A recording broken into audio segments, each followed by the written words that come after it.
First week থেকেই ঠান্ডা পড়ে গেল।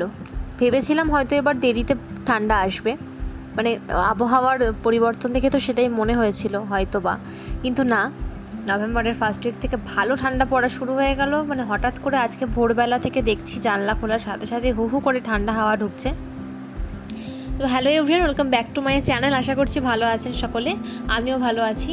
আজকের ব্লগটা এখান থেকেই শুরু করছি। আজকে রবিবার, তো সকালবেলা ঘুম থেকে উঠে দুজনে মিলে এক কাপ চা আর তার সাথে বিস্কিট খেয়ে সকালটা শুরু করছি। দিন ধরে ইচ্ছা ছিল বাড়িতে একটু ভাটুরে বানাবো, মানে ছোলে ভাটুরে একসাথে বানাবো, কিন্তু ছোলা আজকে বানাতে পারছি না। কাবলি চানা সেদ্ধ খেয়েছি আমরা, কিন্তু ভাটুরের সাথে বানাতে পারিনি। তো শুধু ভাটুরে আর তার সাথে আলু চচ্চড়ি বানানো হয়েছিল, তো সেটাই আপনাদের সাথে শেয়ার করলাম। কিন্তু ফুল রেসিপি কিন্তু আমি শেয়ার করছি না, অন্য একদিন শেয়ার করব।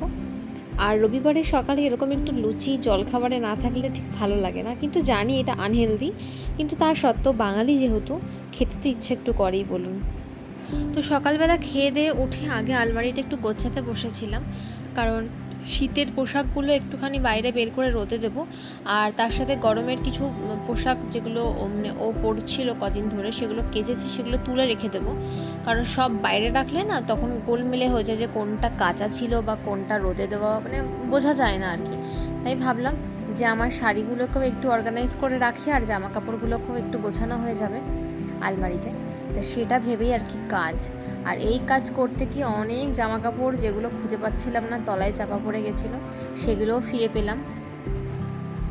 তারপরে স্নান করে নিয়েছিলাম, কারণ একটু বাজারে যাব, ওপারে যাব, একটু ব্যাংকের কাজ আছে, কিছু দরকারি আর টুকটাক কিছু জিনিসপত্র আনার ছিল।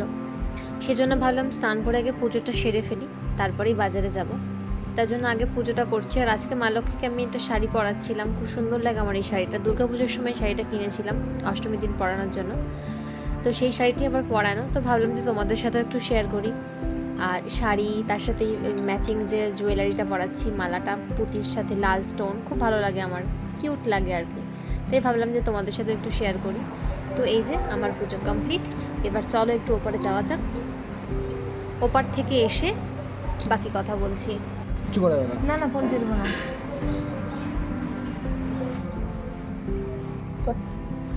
তাতে এত মানে ভালো লাগছিল যে গাছের প্রথম ফল। আর এর আগেও উচ্ছে গাছ হয়েছে, কিন্তু এত বড় উচ্ছে হয়নি আগের গাছের উচ্ছেগুলো, এবার বেশ ভালো বড় হয়েছে।